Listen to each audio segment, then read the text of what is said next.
February 7th, 2014. This is Spingola Speaks, and this is Deanna Spingola, coming to you from the Siberian-like sub-zero Chicago suburbs. It is still about 15 below with a wind chill of about 30 below. I really appreciate you joining me today on RBN. Their website is republicbroadcasting.org. To see the guest lineup and relevant links for this program, please visit Spingola.com, where you will see the names of all the guests that I've had on the program since October 23rd, 2010, as well as links to their websites. Just visit my website and click on the radio schedule button. Please also visit SpingolaSpeaks.info or SpingolaSpeaks.wordpress.com for links and files you will not find elsewhere. One of our very talented listeners established those sites to augment information. Join others in the chat room by clicking on the chat room button on my website or by going to spingola.chatango.com. As I indicated yesterday, I am still working on the timeline of Book 2 and 3, and I uploaded the changes yesterday. You can see that on my website. Just click on the timeline button. And it's very interesting. It's kind of like a roadmap where you can see the events in history as they occurred in conjunction with other events. And so it's quite interesting. I love timelines.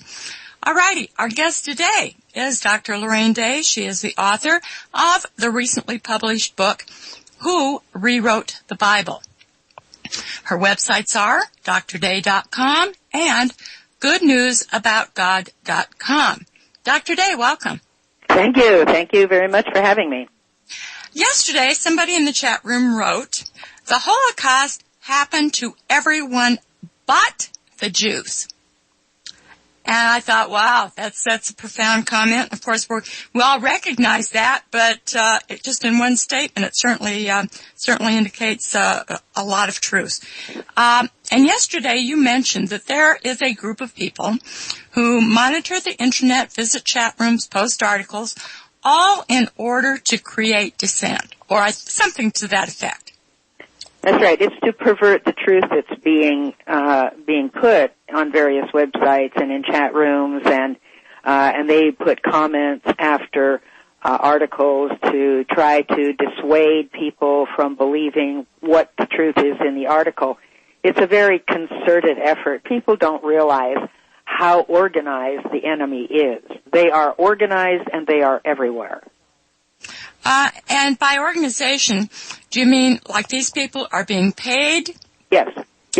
Okay. These people are being paid, and to give you another idea, I have done over 1,000 radio shows on health issues, including AIDS, because when I was at San Francisco General Hospital, I operated on more AIDS patients at that time than any surgeon in the country. And I was on almost every national television show and shows in England and Australia. And then when I got well from cancer by totally natural methods, of course, the drug companies were very upset that I was giving information how people could get well from virtually every disease without any drugs, and certainly cancer without chemotherapy, radiation, or mutilating surgery. And so they have their organizations trying to destroy alternative medicine as well. And I was on a radio show in Palm Springs and several times, and the host of the radio show called me at home when we were not on the air, and he said, there's a man in Arizona who happens to be Jewish, and all of the drug companies are owned by Jews. And so he said he admitted it was his job to monitor all alternative broadcasts and report and then try to destroy the credibility of the people on the air.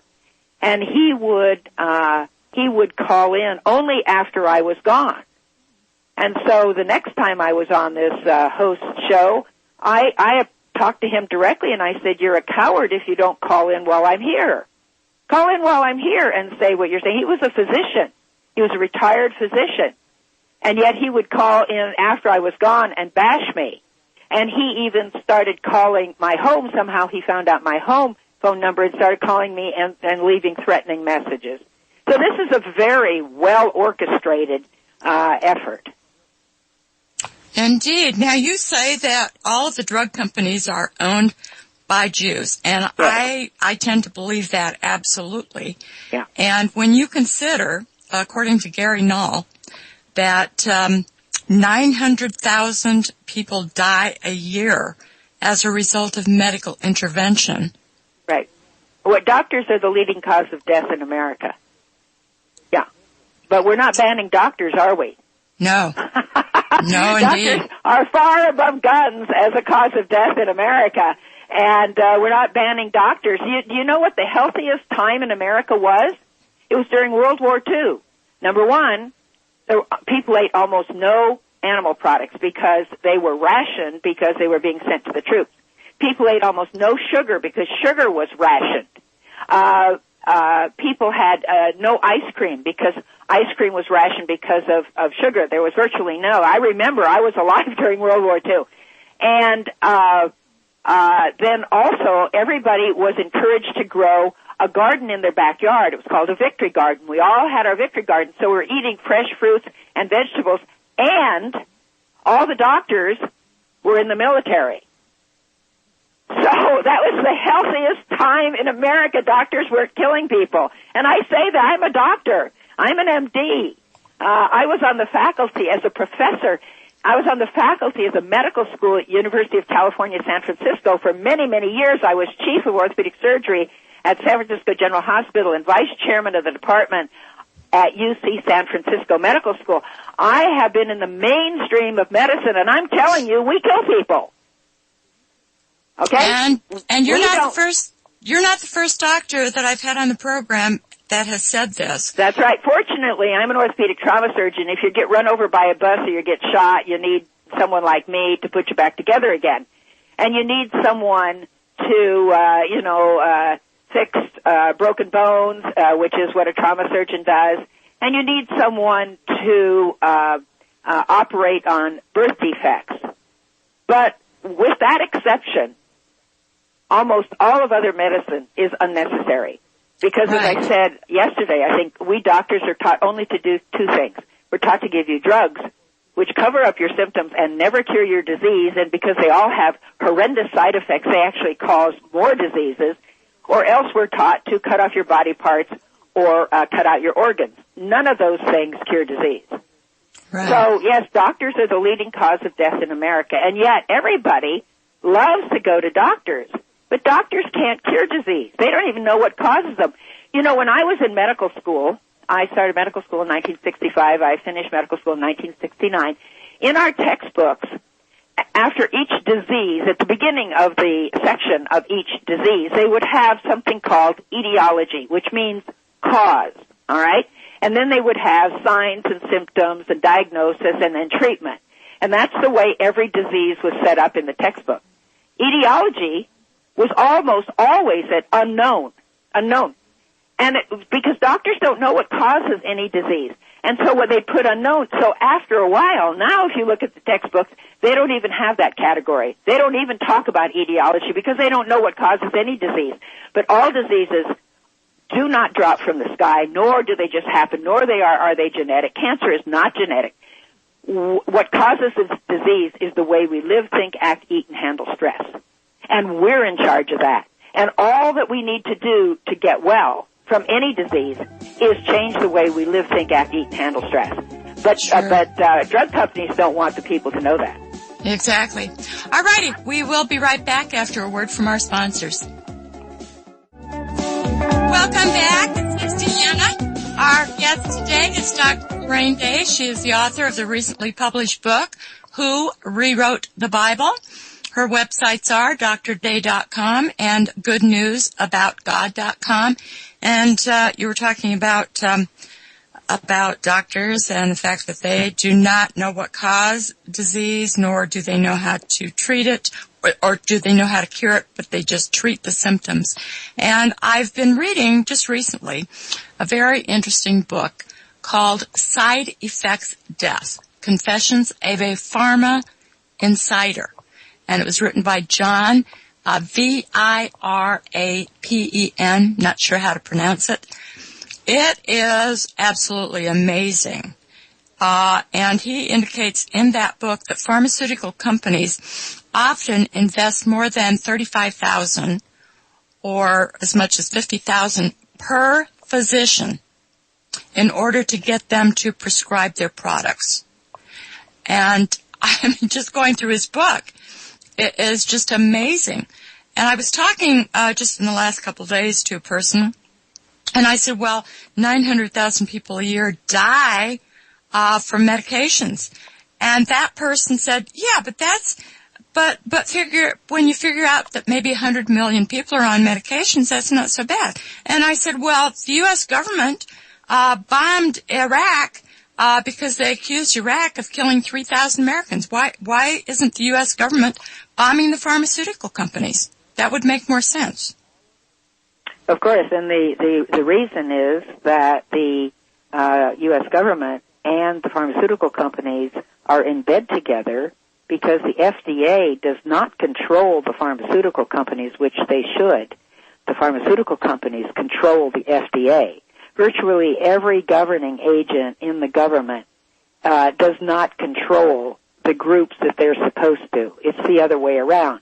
Because pharmaceutical companies have huge amounts of money that they spread around to the FDA. And in fact, there's a revolving door between the FDA and the drug companies. People in the drug companies get a job in the FDA long enough to get their drug approved, and then they go back to the pharmaceutical companies. To give you a perfect example of this, one of the women that I worked with at San Francisco General Hospital for years, I knew her quite well. I dealt with her almost every day. She was in the infectious disease department. Her name was Julie Gerberding. When AIDS came along, she was getting a lot of funding, as were all the other infectious disease people, from the drug companies and even gay organizations that would raise funds for research on AIDS. Well, the way you stop AIDS is stop doing the things that cause AIDS. But they were looking for a cure so people could continue living the lifestyle that causes disease. And so she eventually, because she was willing to lie on camera, and she and I were on a show together early on in the AIDS epidemic, and she just flat out lied on the show. And as we were leaving, I said, Julie, why did you lie? And she said, well, we have to be careful of the psyche of the AIDS patient. I said, how about all the other people out there that they can infect? Well, that wasn't her concern. Well, she was bowing to peer pressure. Well, eventually, she was appointed head of the Centers for Disease Control because she was a, quote, good soldier and kept quiet about the truth. So then she was head of the whole Centers for Disease Control in Atlanta, which has thousands and thousands of employees. And then when the next president was elected, and because this is an appointed position by the president, and so when the next administration came on, she was no longer head of the CDC, but guess what? While she was at the CDC, she was promoting vaccinations, full throttle, okay? And guess what? Now she has a very lucrative job as head of the vaccination division of one of the major pharmaceutical companies. Wow. And so people will do anything in the world for money. Yes, they will. They will. And so, you know, when we were talking yesterday, I want to start out today, again, with an overview. As I said yesterday, people need to not lose sight of the big picture. The big picture is the plan to destroy America and the world economically and exterminate most of the population. That is the big picture, all right? Everybody should read a book by an author named R.J. Rummel, R-U-M-M-E-L. It's called Death by Government, which I think I mentioned yesterday, showing that governments have killed more of their own people than have been killed by invading armies to that particular country. It's going to be the same with America. That is the plan. William Casey, who was director of the CIA, I think under Ronald Reagan, was also a member of Knights Templar. He said in 1981, and I quote, "We will know our disinformation program is complete when everything every American believes is a lie." How true. Yes. Okay. So when you think, if you watch mainstream television or listen to mainstream radio news, you're not getting any news. You're getting propaganda. You're getting what the government wants you to believe. And so it's only programs like yours and internet websites like yours and mine and a few others that are telling the truth.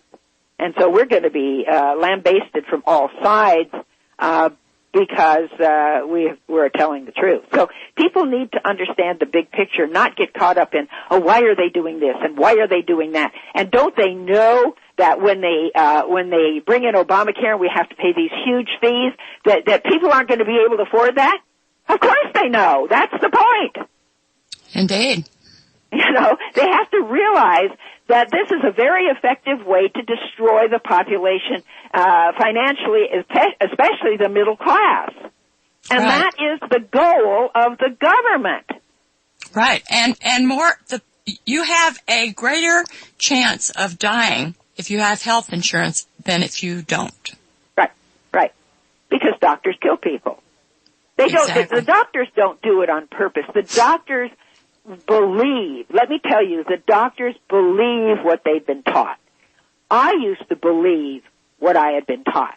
I had a big awakening when I was speaking out about the AIDS epidemic 25 years ago, and somebody started sending me some books, and they said, if you think there's a cover-up in the AIDS epidemic, you should see the cover-up in cancer.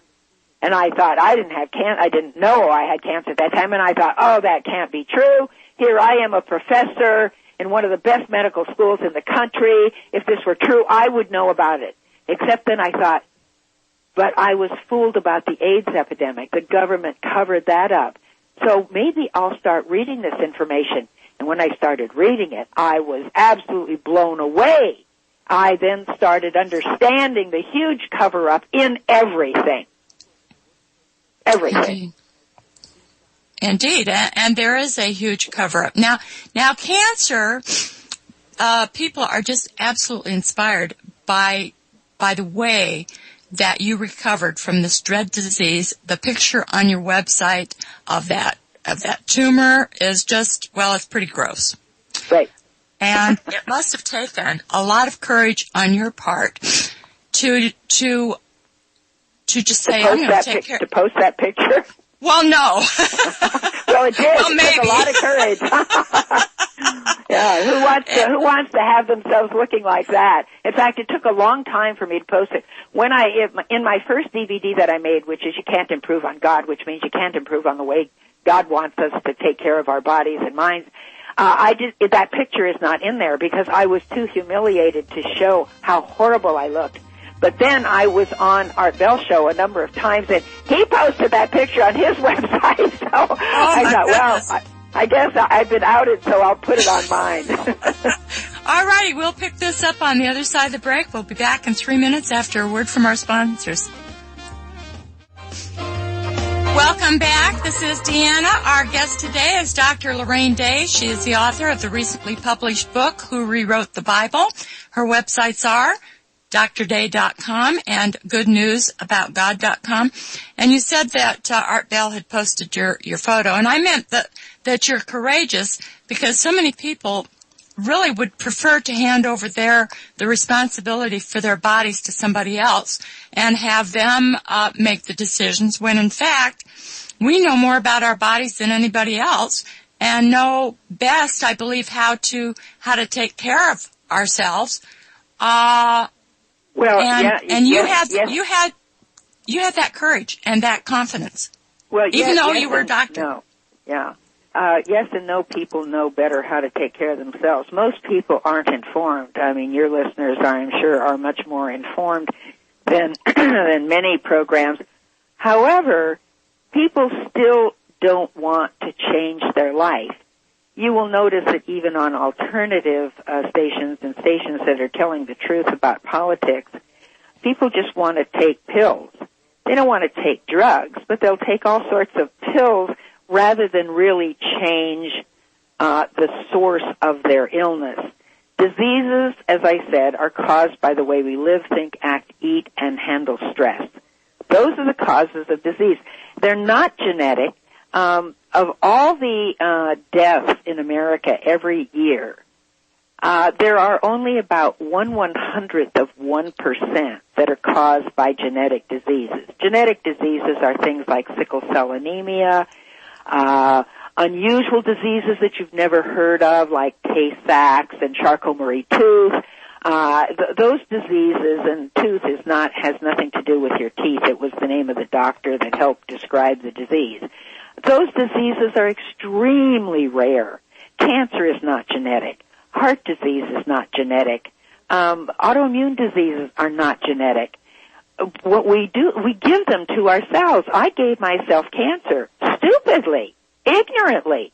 And because doctors don't know how to prevent cancer, and they don't tell patients how to prevent cancer. Why would they want to do that? First of all, they don't believe you can prevent cancer, and they think it just kind of drops from the sky, or it was in your ancestors, so, cancer is genetic. No.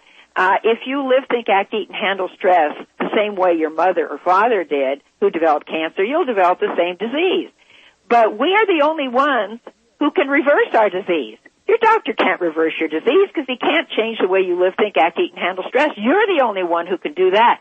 But you've got to get informed. You can't just say, well, I'm going to eat whatever I want. I like what I eat. I like the way I'm angry at people who have wronged me, and then I'll just take some supplements to cover it up. But in the long run, that doesn't work so well because you've got to change the stuff that's going on, not only inside what you put in your mouth, but what comes out of your mouth. And what you put in your ears, what you listen to, what you put in your eyes, what you watch and see and read. You've got to change those things. It's not just your diet. You got to change your diet because in 1909, the incidence of cancer in America was 3%. 3%. 1 out of 33. By 1985, it was 33%, and now it's over 50%. And they predict that in a decade or two, everybody in America will develop cancer sometime in their lifetime. We're killing ourselves by the way we're eating, living, and handling stress. And people say, oh, well, the environment, quit the environment. It's the environment inside your body and inside your heart and inside your mind. That's what's destroying us. I didn't get well 100 years ago when the soil was better and when there were less environmental toxins. I got well when the soil was bad and when there were all sorts of environmental toxins. It's what you put in your mind, your heart, your mouth, what comes out of your mouth, and all that. That's what it does. You've got to learn how to live, think, act, eat, and handle stress. Because even the way you think can cause certain substances to be produced in your body that destroy your immune system. Indeed. And I think that to be an integrated person, integrated meaning that you have integrity, that you're integrated, that you're honest, you've got your emotional world all in sync, the way that you think about other people. I don't think that you can have negative feelings and expect to be well. I think that you have to think good thoughts. And you can think good thoughts and still recognize that there's corruption in the world. Oh, we're supposed to expose evil. Exactly. But you can do that in a way that doesn't destroy you. Exactly. So, yes, I expose evil all the time, and I am still well from my cancer. My cancer was diagnosed 20 years ago, and ever since I got well by totally natural methods, I am still well and cancer-free. On top of that, for a year before I was diagnosed with cancer, I was on medication for Parkinson's. All right? When I was diagnosed with cancer, I stopped that medication, and when I got well from my cancer, I also, my Parkinson's reversed itself by the same things that reversed my cancer. Amazing. Yeah, I have no symptoms of Parkinson's. And on top of that, after I was diagnosed with cancer, I also developed symptoms of multiple sclerosis. I was a mess. All of those symptoms went away. Again, I am totally well, cancer-free. I don't take no medication. I can do anything I did when I was 30. Amazing. Yeah. That is really amazing. People can be well from every disease, but they have to be willing to change their life. And by the way, if you're sick with cancer, I don't want to lose radio show listeners for you. However, when I was really sick with cancer, I couldn't deal with any of this sort of thing because I was new to it, and the politics we're talking about now. I couldn't deal with it. It made me very anxious and very nervous, and I had to put it aside until I got well, because you need to concentrate all of your energy on things that are good and upright and noble and all that. And then when you get well, then you can go back to this, which I did as well. But you go back to it with a different attitude. You go back with it to expose evil. And, a lot of people don't want to hear about these political things because it frightens them. Well, yeah, it was frightening to me at first. But again, when you understand that the whole plan is that these things should happen. In other words, the world is going to get so bad. It's not going to get better. It's going to get worse. The world is going to get so bad that everybody's going to have to make a choice. Are you going to go with the evil side, or are you going to go with God's side? Everybody's going to have to make that choice. Just like we were talking yesterday about the cashless society. And when there's a cashless society, they're going to force you to sign on with the New World Order, or you're not going to have any food or shelter or anything. And that's when it comes in that you've got to depend on God. And the people who say, well, I'm a good person, I don't need to believe in God, I just believe in myself, except you're not going to have any ability to feed yourself or have any shelter. You're going to have to depend on God. Otherwise, there won't be, or else you're going to go with the enemy. So that's where we're going. Certainly.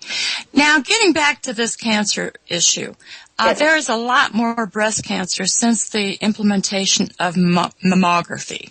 And I believe, and the last time that I talked to a doctor about a mammogram, she recommended that I have one, and I said, no, I'm not going to have one. She says, well, I'm going to put it in your chart that you refused one. I said, go ahead. And I don't believe that I've ever been back to her. But I believe that there's a lot of, I think probably 90% false positives. And, so go ahead. That's true. That's true. There are many false positives, but mammography is radiation. Why do you think everybody's concerned about Fukushima? Because it's radiation. Every time a woman has a mammogram, she increases her risk of breast cancer by 2%, every single mammogram. So if she gets one every year, within 5 years, she has increased her risk of getting the disease she doesn't want to get by 10% just by the test. A breast exam, a manual breast exam by a physician, is just as accurate as a mammogram, and it has no risk. But let me tell you something even better. I don't have mammograms. I had breast cancer. I didn't have my either breast removed, and I have not had a mammogram for 20 years.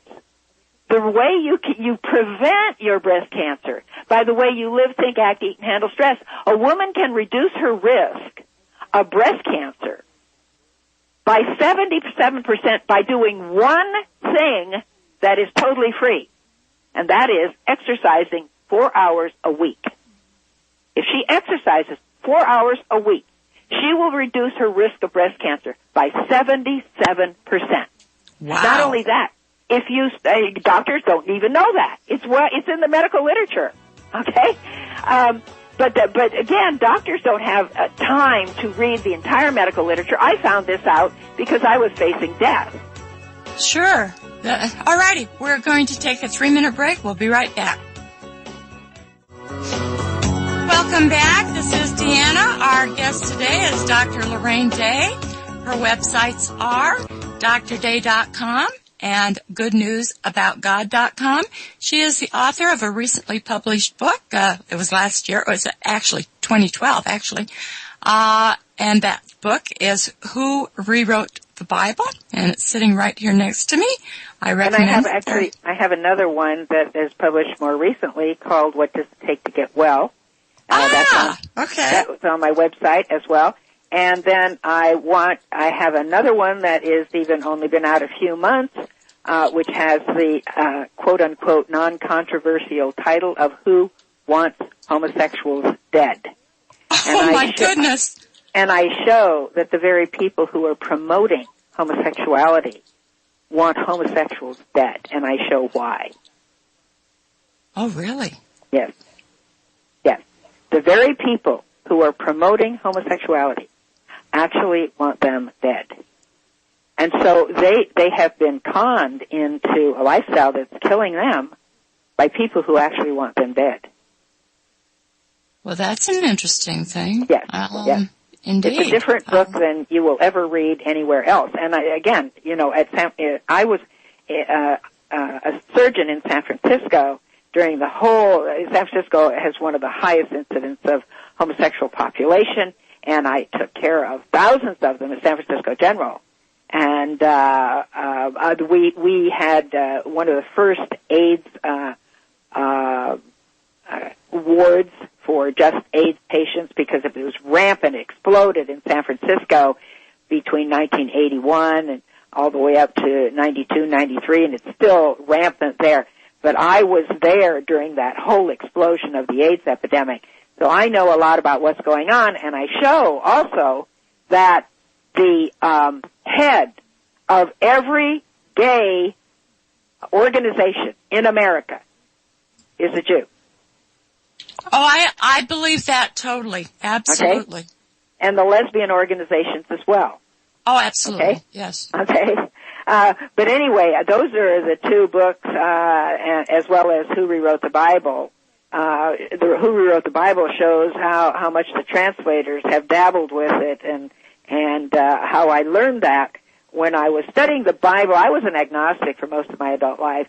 When I was dying of cancer, I realized I knew everything every other doctor knew, and I knew that we doctors don't know how to get cancer patients well or patients with any other disease either. And so I started looking for information from someone who was smarter than I am. And even scientists have been able to deduce that God is 1 trillion times smarter than we are. So I was not healed miraculously, but I did have my mind open to how I could get well by totally natural methods. But, we were talking about breast cancer. Mammography is bad. But there are other things that are even worse and are more encouraging of breast cancer. Number one, people don't realize that every time you have an abortion, or if you just have one abortion, it skyrockets your risk of breast cancer. An abortion. Not a miscarriage, but an abortion. A forced abortion. I mean, when I say forced, you go Sure. down and have it done, but it is not a normal miscarriage. Sure. And I can explain that if we have some time why. Birth control pills. Birth control pills promote breast cancer. And the massive increase in eating animal products. In 1909, when the cancer rate in America was 3%, Americans ate 200 pounds of natural grains and 200 pounds of natural potatoes, not French fries from a fast food restaurant, natural potatoes every year. By 1985, that amount had dropped in half, and the incidence of meat eating had doubled. The incidence of chicken eating had gone up 300%. The incidence of dairy product and egg eating had doubled. And now the incidence was 33%. And now people are eating even more of that stuff, and the incidence now is greater than 50%. Another thing is, years and years ago, early on in the 20th century, in the 1900s, people, if they drank a cup of coffee, it was 8 ounces, and that was one. Now people are getting, 32, 64, huge amounts of coffee. The breast is a water-driven organ. It is made to produce milk. When you dehydrate it by drinking coffee is a diuretic. It takes more water out of your body than comes in with the drink. Plus, coffee contains 100 toxins. So when you drink coffee, you dehydrate your breast. When you drink caffeinated soda, you dehydrate your breast. When you take energy drinks, you dehydrate your breast. The body needs 10 glasses of water every day just to replace the water losses from the processes of daily living, even if you don't get out of bed. And so people are destroying themselves. They're also destroying themselves with fear, worry, anxiety, anger, grudge holding, because these activate the fight or flight reaction, which produces adrenaline and cortisone and suppresses your immune system, plus stress dehydrates your body as well. So people in the late 1800s, the average American ate 8.2 pounds of sugar a year. Now, the average American eats 152 pounds of sugar a year. Not only does refined sugar leach the minerals out of your body, it also suppresses your immune system. It paralyzes your white blood cells so they can't fight disease. And of course, people say, well, I don't drink sugar in my soda. But by the way, a regular 8-ounce can of soda contains 9 to 11 teaspoons of sugar. All right? Now, people say, well, I drink diet. Well, aspartame is even worse for you than sugar. So I'm saying everything everybody's doing is destroying their body. So, I mean, you can't keep doing these things and then I'll take a few herbs, with my 64-ounce Starbucks. You can't do that and be healthy. It's like taking arsenic with a carrot juice chaser. You're still going to die. Exactly. Yeah, I don't drink coffee. I don't drink soda. I'm very healthy. I don't do any of those things. But I believe some of your listeners probably do. And it's unfortunate. Very unfortunate. See, we're killing ourselves. I mean, I was a huge coffee drinker. Because I didn't know any better. And I was operating night and day as a trauma surgeon when we'd have gang wars in San Francisco. I mean, I've operated for 72 hours straight. Because if people came in, I couldn't just say, well, I'm tired, I'm going to go to sleep and let these people die. Sure. So I drank a lot of coffee. And that's one thing that contributed to my breast cancer. Not the only thing. I was taking birth control pills. I wasn't getting enough sleep. I was drinking coffee. I was eating sugar, because sugar helps keep you awake also when you have to do that. So I was destroying my body. I didn't smoke. I didn't drink. I didn't do drugs. I was destroying my body while I was doing good things for people, putting them back together when they'd been slaughtered in car crashes or attempted murder or muggings and all that. So you don't have to be doing bad things in your life, such as, you don't have to be a serial killer. You don't have to be doing drugs to make yourself sick. Exactly. That is just amazing. But the thing that you said earlier about birth control pills and abortions contribute to a woman getting breast cancer. Breast cancer, right. And the drugs they take. Many drugs cause cancer. And many drugs, even if they don't outright cause cancer, they suppress your immune system. Drug medications. I'm talking about prescribed drug medications by doctors. They cause so many other things that if you're taking drug medications, that can lower your immune system so you can't fight disease as well. Sure. There's been some comments in the chat room. Yes. And one of the comments was that there are over 4.2 billion doctor prescriptions in the U.S. This equates to over 12 prescriptions per person, which is just amazing to me.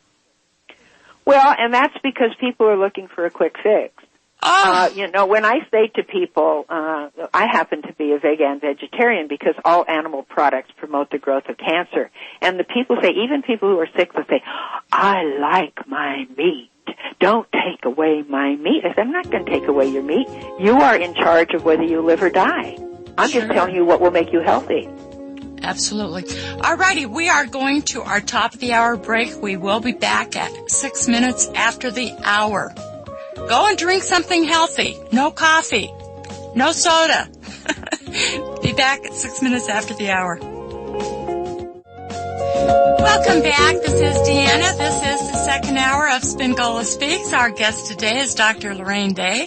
She is the author of the recently published book, Who Rewrote the Bible, and What does it take to get well? And who wants homosexuals dead?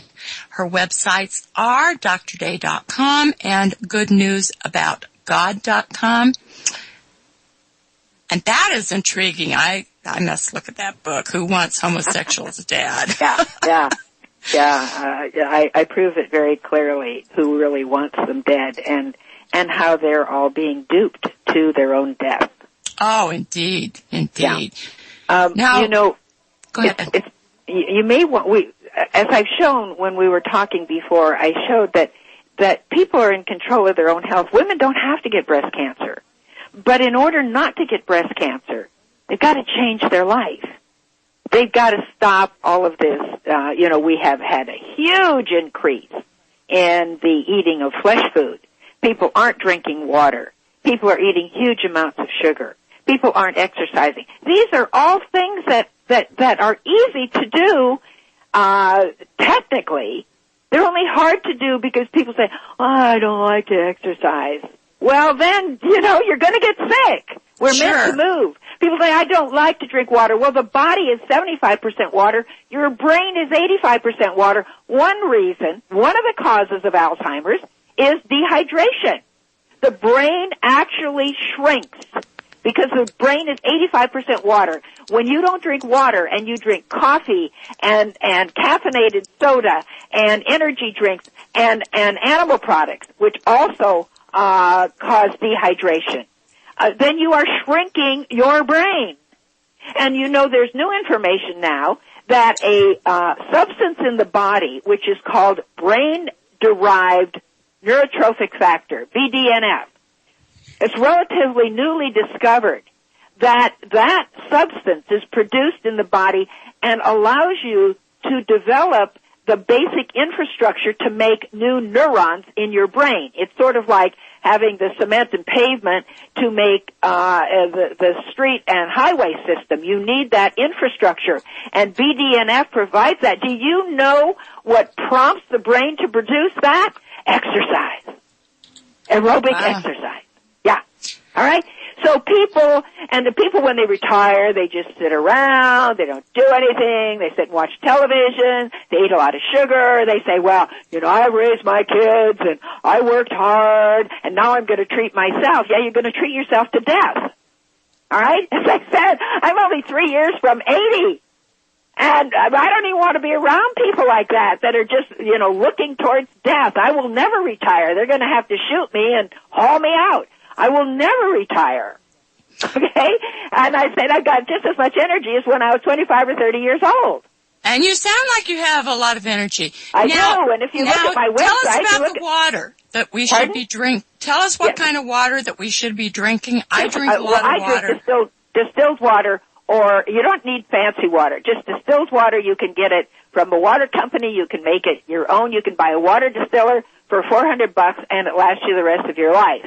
And you can distill your own water, or you can do purified drinking water. I don't do spring water. That I'm not against it, but you don't really know what's in the spring.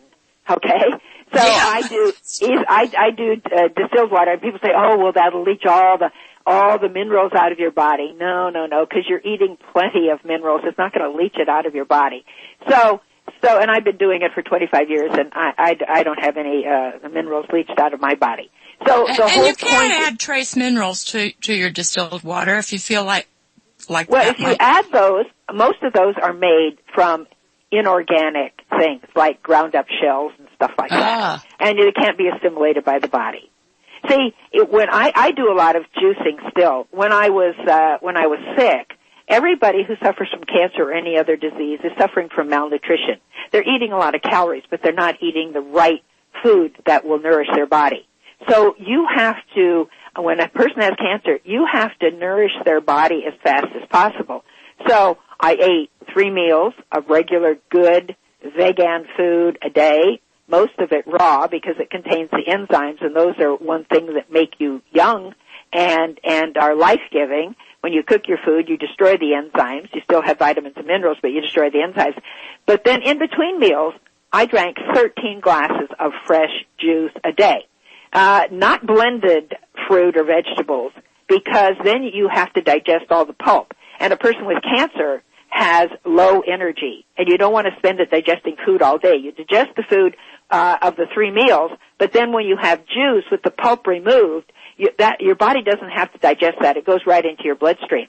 So I drank 8 glasses of fresh carrot and apple juice, 4 glasses of fresh green leafy vegetable and apple juice, and then a glass of fresh orange juice every day. And I did that all the time I was trying to get well before I really knew what else to do besides that. That's the right diet, but the plan is not a diet, because when I was on the right diet, my tumor still grew. Not because of the diet, but because I didn't know the other things in the plan at that time. But then when I started to get well, I was still doing all these juices, and for 3 years after I got well, I still did the 13 juices a day, and then I started tapering off after 3 years after I was totally well. But I still do 4 or 5 glasses of fresh vegetable juice every day, plus a lot of water. Okay, so you have a juicer? Yes, I do. Okay, yeah, I have a Jack LaLanne juicer. Yeah, you can get well on any juicer. God knows what you can afford. I have the Cadillac of juicers since I have juiced so much. I have a Norwalk juicer. But you don't have to have a Norwalk in order to get well. It just gives you the highest amount of nutrition for what you're fixing. But, this is very important because maybe your listeners would like to know what Obamacare really is all about. I knew almost 30 years ago what Obamacare would be like. I didn't know what they were going to name it, but I already knew it was going to happen 30 years ago. Well, tell us what it is. It was 30 years ago. I was asked, I was on a lot of national committees then when I was a professor at the medical school in San Francisco, and I was asked to be on National Institutes of Health committee. Now, the National Institutes of Health is probably, arguably, the finest, supposedly, finest research group in the world. It has about 10,000 employees. It has lots of researchers. It gets billions of dollars of research funds from the government. And so I was asked to be on one of these committees to discuss a certain issue. At that time, in the Journal of the American Medical Association, there were a number of things being published every time that journal came out, which was on consensus development conferences. And I was asked to be a member of one of these consensus development conferences. And I was flown to Washington, D.C. To discuss a certain issue with 12 other professionals. These were relatively small committees. This was on biomaterials, and I was an orthopedic surgeon on the committee, and there was one other orthopedic surgeon. They had biomaterials people. They had bioengineering people and all that, and they asked us to come back and discuss this particular issue. So in the morning we did. At noon they gave us some, cold cuts and a bunch of stuff that I wouldn't even eat anyway. And then we conferred in the afternoon, and then it was time for dinner, and they told us we were to eat the same cold cuts and mayonnaise that were left out from lunchtime, which none of us would touch, We said, we want to go out and get something to eat. And then I realized there's something strange going on. They said to us, the NIH people who were our babysitters, said, you're not allowed to leave the building. What? Yeah. I said, what do you mean? No, you're not allowed to leave the building. We were imprisoned. So we conferred some more, and then we came up with our conclusion on this particular issue they were asking us to discuss. So we handed it to the guy who was there from the NIH watching over us so we couldn't escape.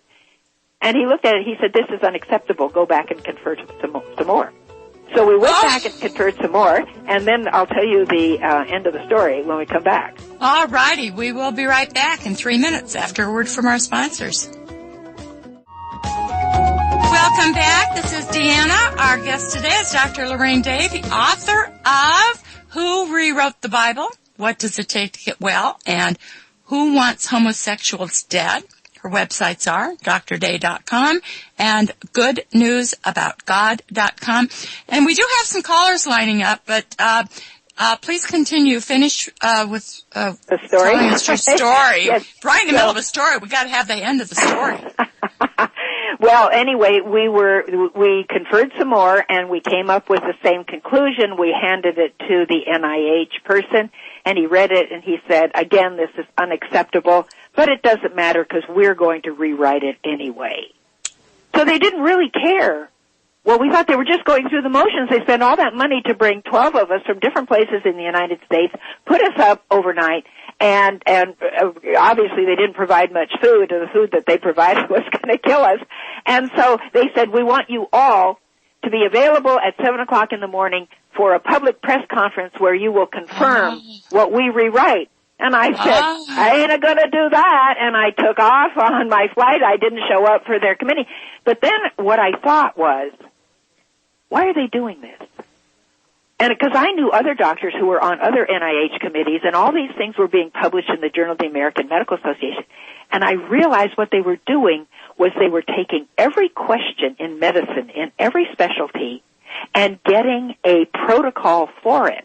Now, you already know when you go to the doctor, the receptionist will hand you a sheet, and you'll say, have you ever had this? Have you ever had that? Have you ever had the other thing? What is your family history?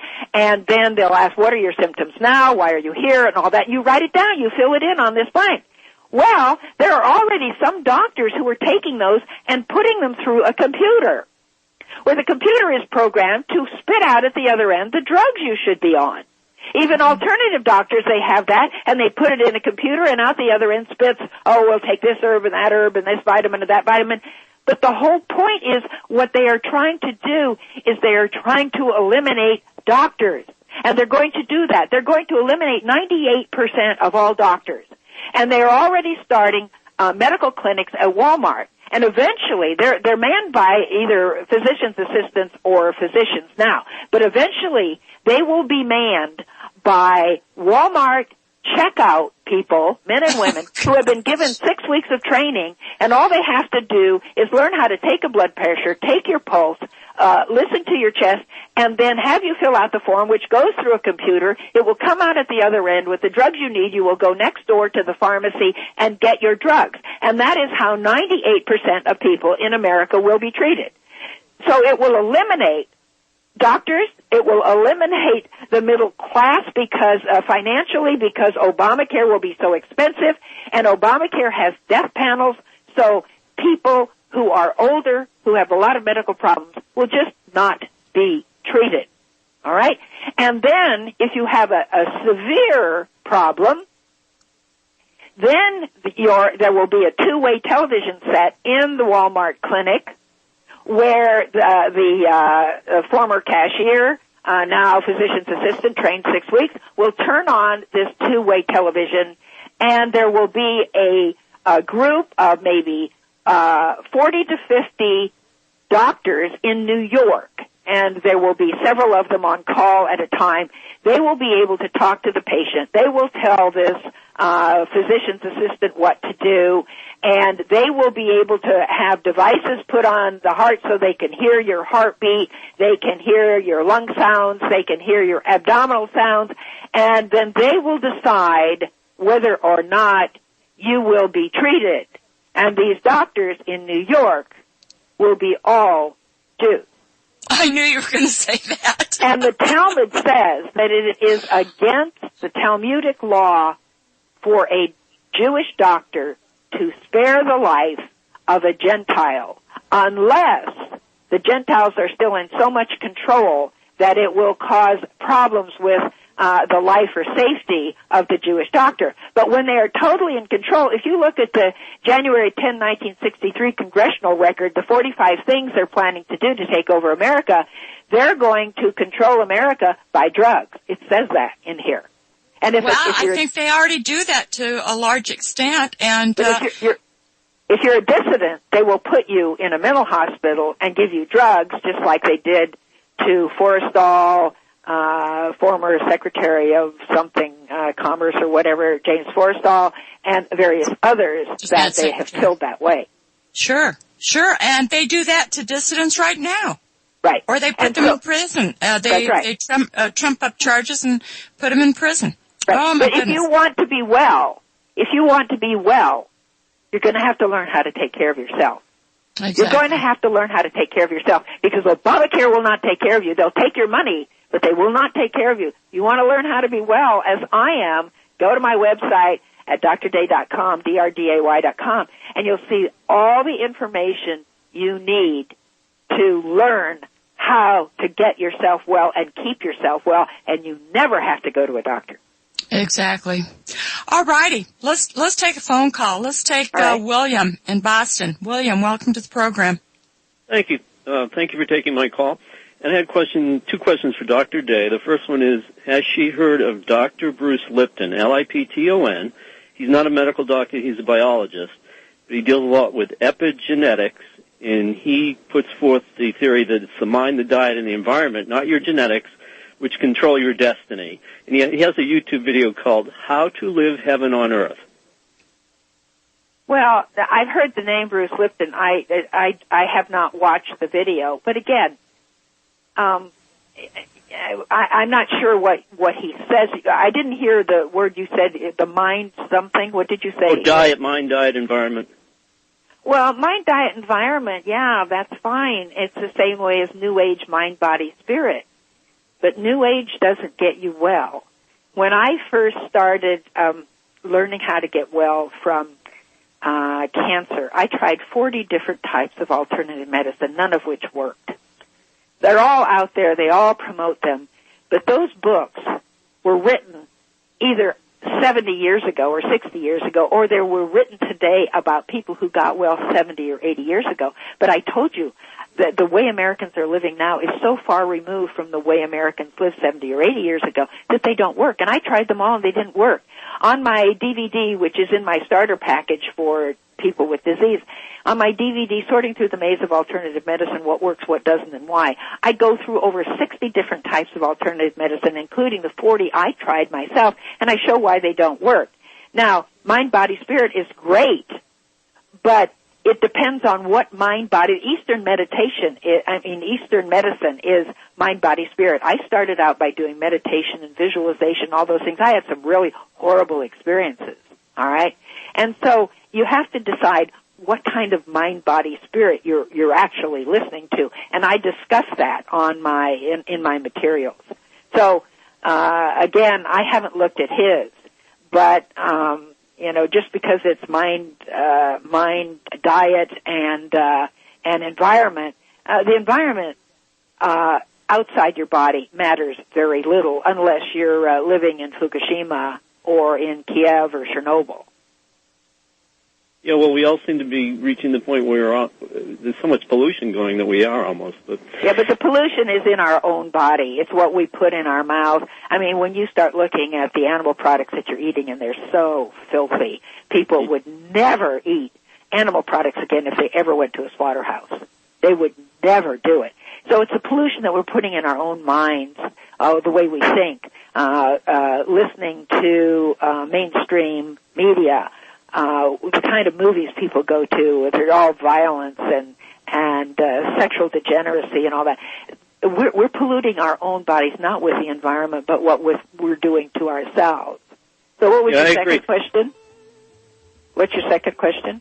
Do I hear the music? Or? Yes, William, you're welcome to stay over. We'll be right back in 3 minutes. Welcome back. This is Deanna. And RBN is still running the pledge drive. If you donate $100, you will receive an RBN t-shirt and an RBN mug or 25 Copper Republic of Texas rounds. You can make a donation by calling 800-724-2719. All righty, William did stay over, and you had another question? So go ahead, Ned. Sometimes when you look around, it can be a little overwhelming. It seems like we live in hell on earth, and we're headed toward even more hell on earth. And my question is, in your mind, are we destined to live hell on earth, or can we change things to create a better world? The enemy mafia, the organized crime criminals, control the money, the financial system, the media, which means all our ways of getting information, the television, radio, magazines, newspapers, Hollywood, everything. In the uses to create this hell on earth, we have fraudulent medicine, fake wars, expensive polluting energy, fraudulent politics, fraudulent education, and a degenerate culture. Is truth enough to overcome this? And that's my second question. And thank you for taking my questions. I guess I'll hang up and just listen. Thanks, sure, your question is, can we take America back? And the answer is, now again, let me explain my answer. The answer is no. We will not be able to take America back. It will continue to get worse. And people say, well then, we just might as well give up. Why do we inform people of what's going on?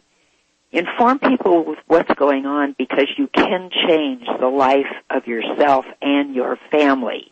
All right? So you can make it through this. All right? And the way you do that is you, number one, learn how to take care of your health.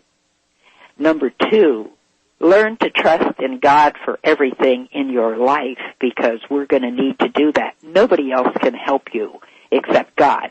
Muhammad can't help you. Buddha can't help you. New Age theories cannot help you. God can help you. And so you learn to trust God with everything in your life, and you learn to live, because, see, God knows everything that's going on. If you're in communication with Him, and I'm not saying you don't hear voices and all that, I'm just saying if you know God, then, and you live your life that way, He promises to lead us into all truth, and we will know what's going to happen. We will know where to escape. I don't have any plans about. I endorse everybody's right to own a gun because that's what the Constitution says. I endorse that. However, I don't own guns because I adhere to a different power than the Constitution, and that is, Jesus said, love your enemies, do good to those who hate you. So I don't plan to kill anybody. And if I have a whole plan for storing food, somebody else is going to come with a gun to take it. But I'm not going to defend myself with a gun because God can feed me, God can show me where I can get food, God can do all of those things for me. I trust Him. And He knows where everything is and how He can keep me alive. So the way you can do it is you can change your own life. And that's when women who are in, say, difficult marriages, or men who are in difficult marriages, you may not be able to change your partner, but you can change the way you react to the situation. So you don't harbor anger and grudge holding and all of that. You can change yourself. God can change you, and you can learn how to protect your family by doing these sorts of things. But we're not going to take America back. When you understand how far down the line we are and how powerful these forces are, the only thing that can combat these forces of evil is the Lord. And if you read Revelation, you'll see how that's all going to happen. This is all predicted. This is all going to happen. But it doesn't mean that we just put our head in the sand and not recognize what's going on. We need to recognize. I'm on the radio frequently. I write books. I show what's going on because you have to understand what's going on in order to change your own life and get yourself in a better position for what's going to happen. All righty. Thank you. All right. Let's take Robert in Missouri. Robert, welcome to the program. Hey, greetings again, ladies. I'm fascinated when people talk about the Talmud. If you get into the Bible, when there's a term that pops up frequently in the New Testament called the leaven of the Pharisees, and it's in a bunch of different locations, like 4 or 5. And I don't think a lot of people understand what the leaven of the Pharisees is. It's basically this: the overturning of God's law by winking at, the various ways to break God's law while they say they're keeping it. And Jesus said this, by your traditions, you make the word of God to no effect. And that's exactly what the Talmud is. It's a codified way to overturn the laws that are laid down in the Bible, but they cloak it in like they're still following the law. And this has infected our entire planet. You can look at what's happened to Catholicism, where it's basically another batch of Pharisaic traditions that have propped up. They change the Sabbath, they do all this stuff, and they say they're doing it, and they're still following God's law. And with with Obamacare, I had a question for the doctor. Is euthanasia, like self-induced euthanasia, vasectomies, abortions, and birth control, I've heard in numerous places that this is going to be free under this monstrosity called the Affordable Care Act. Do you have any knowledge of that, Doctor? Well, first of all, let me talk about the leaven of the Pharisees. You're absolutely right. The Talmud is the written down traditions of the elders that we talked about yesterday that Jesus strongly rebuked, and it says it makes the scriptures of none effect. And this is the Talmud, which is the holiest book or books, because it's over 100 books written by rabbis of the holiest books of the Jews.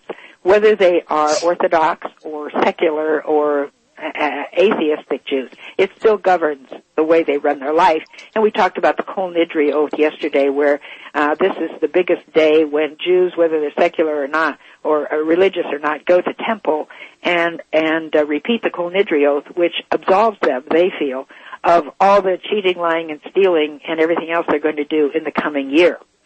So that is really what's going to be running America, and already is in the hidden secret places of those who run America, which are the Illuminati. Now, Obamacare, euthanasia, abortion, yes, the plan for America and the world is population extermination. I have a lot of information on my website about that at goodnewsaboutgod.com. If you look on Political Truth, that link is on the home page, and you will see that they want to reduce the population of the world from the 7 billion people or so that there are now down to 500 million. And they want to do that rapidly. And they're doing it through abortion, through disease, through the treatment of disease with drugs and chemotherapy and radiation. They're doing it through adulteration of the food. They're doing it through increased animal product eating, which are, again, I said, so filthy. They're doing it in every way they can. The people who are now full of anxiety and depression, and they're giving them things like Prozac and Zoloft, which have an increased incidence of suicidal thoughts and homicidal thoughts. They're doing it in many, many different ways. They're doing it by promoting the idea that good food is not good for you, and yet drugs are good for you. Well, here are all sorts of things like coffee is good for you. Well, that's a lie. Coffee is not good for you. Coffee will help decrease the incidence of Alzheimer's. No, coffee actually increases the risk of Alzheimer's because it dehydrates your brain. And so we're hearing all of these things where in the Bible it says in the end times men will call evil good and good evil, and that's what we're hearing. So, yes, euthanasia is going to be a part of this, abortion, anything that will kill people will be either free or in plentiful supply. Dr. Day, just a quick question. When you say Illuminati, who are you talking about? The Illuminati is at least 85% Jews. Okay. The council on there are 13 Illuminati bloodline families, and you can read more about that. That's on the internet. It's on my website. And the Rothschilds from London, who are Jews, the Rothschild family owns most of the central banks of the nations of the world, and our Federal Reserve Bank as well. And every member of the board of directors of the Federal Reserve Bank is a Jew. And so Alrighty. we have... I'm sorry, but we do have to take a quick 3-minute break. We'll be right back. Welcome back. This is Deanna. Excuse me. Our guest today is Dr. Lorraine Day. She is the author of the recently published book, Who Rewrote the Bible, and since then, What Does It Take to Get Well, and Who Wants Homosexuals Dead? Her websites are drday.com and goodnewsaboutgod.com. And Dr. Day will be back with us tomorrow. We have lots of questions from the chat room that we've not had time to address. And Robert, we still have Robert on the line. Did you have another question, Robert? Another comment? Yes, ma'am. Yes, ma'am. I wanted to talk about real quick and get Dr. Day's perspective on the using of the African American population of the United States. How basically the Jewish powers that be Talmudized the black community into becoming an agitation force towards Bolshevizing this country. And if you look at the NAACP and the founding with Rabbi Stephen Wise, Jacob Schiff, Paul Warburg, and all the usual suspects, and how basically now the black community is a microcosm of how the Jewish community operates in the United States with this status of victimhood. And anybody that criticizes anything, like let's say the president right now does, they're a racist. And you see these similar, lines of thought where if you criticize anything the Israelis do, you're an anti-Semite. And it's like they've used the black community very effectively and have duped them into basically Marxist communist ideology as a bludgeon against the larger white Christian population. I wonder what she thinks about that. You are absolutely correct. The NAACP was started by Jews. It's controlled by Jews. Martin Luther King was controlled by Jews. He was also a communist and, of course, a philanderer and everything, anti-Christian, even though he claimed to be Christian. And Martin Luther King was used by them, and then when they were done with him, they disposed of him. The slave trade was started by Jews, and of the first 9 or so slave ships off the coast of New England, 8 of them were owned by Jews.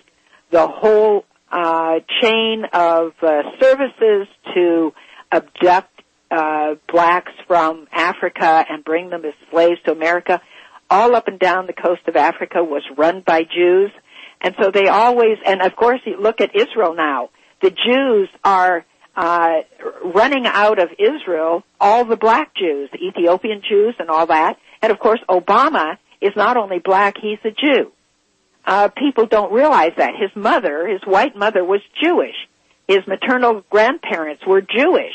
They all worked for the CIA, as did Obama when he was growing up, before he became president. They are Jews. People think, oh, he's a Muslim, and he had a Muslim father. Well, that's not clear either. It looks more like his father was Frank Marshall, who was a communist, rather than the man named Obama. And so he is a black Jew, which is, of course, exactly what they want, and they want the blacks and whites to get into race riots and kill each other, while the Jews stand back and rub their hands together in glee while the blacks and whites are killing each other. And another thing I noticed is all the major homosexual organizations, you'll always see a person of Jewish descent, or what they claim to be Jewish, at the top of these major homosexual organizations. And I wondered how that ties into your book. I don't want you to ruin the crux of your... I spoke of that earlier in Who Wants Homosexuals Dead. I show that it's many other groups besides the Jews. But I show in that book, I give the leader of each of the gay organizations in America, and I show that they're all Jews. Yeah. Right. Lesbian and gays, male gays and lesbians, all Jews. The leaders. Right. So this is another Jewish plot, and the homosexuals think that they're just free to do what they want. They don't realize that they're being programmed. And I show what causes homosexuality. The homosexuals don't necessarily prefer that, although they have been programmed to do that. Now there are a lot of people just trying kinky things, but homosexuality is actually in place by the time a child is 2.5 years old, and it's caused by a dysfunctional family. Now, what about the percentage of abortion doctors? I hear that's overwhelmingly Jewish. Is that true according to your research? I haven't looked at that, but I would not be surprised if it's overwhelmingly Jewish. I know that psychiatrists run, Jewish doctors run psychiatry. I got a list of all the heads of the American Psychiatric Association from the late 1800s, 1844. And up until 1945 or 46, there were no Jews that were the head of that organization. But progressively, from 1944-46 on, the incidence of Jews being head of that organization has grown till, in that era, from then till now, it's about 80% Jews. What about this new DSM-5 where they've yanked pedophilia out of the list of disorders, and now you see these news clippings to where people that are getting caught having sex with minors, it's becoming a slap on the wrist. Have you noticed this trend as well? Yes, and I talk about that. That is because that's also part of the Talmud. Yesterday I talked about pedophilia is promoted in the Talmud. And so since these are Jewish psychiatrists, they're eliminating all sorts of degeneracy. Bestiality has also been removed from the list of mental illnesses. It's now an alternate lifestyle. This is what is happening. Our country is being destroyed by degeneracy and violence, and this is ever since the Jews really took over our country completely. They have had it in their grip pretty much since 1913 with the Federal Reserve Act being passed. But now, since the 60s, since they killed President Kennedy, who was against all these kinds of things, since they killed him, they took over lock, stock, and barrel. And you've noticed in the last 50 or 60 years how our country has just descended into pornography, degeneracy, violence, and every kind of degenerate thing. Now, we were talking earlier about the Illuminati, and Deanna, you asked about, who really is the Illuminati. If you go on my website, A Good News About God, on the home page, I tell all the players and who they are. The Council on Foreign Relations, the Club of Rome, the Trilateral Commission. These are the people who are run by the Illuminati. 75 to 80% of those organizations are Jews. Exactly. Yes. I was just asking for the listeners. Yes, I know you already know that, but that's right. Yes. All righty. All right. Oh, well, goodness. Thank you for taking my call. Well, thank You're you, right Robert. on. Yeah. All right. Thank you. There's a question. Let's see. Dr. Day once talked about the ICD-9 being changed to ICD-10 this year. She mentioned ICD-11. This person said, I was talking to a medical billing person and the name of ICD-11 is being changed to SNO-MET. Can you ask her to comment? We'll probably have to save that question for tomorrow. Well, the thing is, first of all, that's just the ICD is just the compendium of diagnoses. I don't think it was me who was talking about ICD-9, 10, and 11. That may have been somebody else because I don't remember ever talking about that on a radio show or anywhere on my website because, again, that's just increasing. They just add more and more diseases that they make up, like plain old heartburn, which you can absolutely eliminate by drinking water. Heartburn is eliminated by drinking water. They've made it into a disease, now, gastroesophageal reflux disease for which you have to have a medication. And they're making all of these diseases up. Chronic fatigue syndrome and fibromyalgia, they're caused by the way you live, think, act, eat, and handle stress. You can get rid of them by changing those things. So whether they're increasing the number of fake diseases or presumed diseases in ICD-9, 10, and 11, I don't really concentrate on that because we know now how to eliminate all disease. You don't have to have disease. It doesn't matter how many of those they put in the ICD. We can eliminate those by changing the way we live, think, act, eat, and handle stress. So I don't think I was the one who talked about those things. Okay. I don't spend time on it. No. All righty. We've got a bunch of questions for you tomorrow, and we will talk with you tomorrow. Thank you so very much. Thank you very much. Bye-bye. Bye-bye. Bye-bye, listeners. Talk with you tomorrow.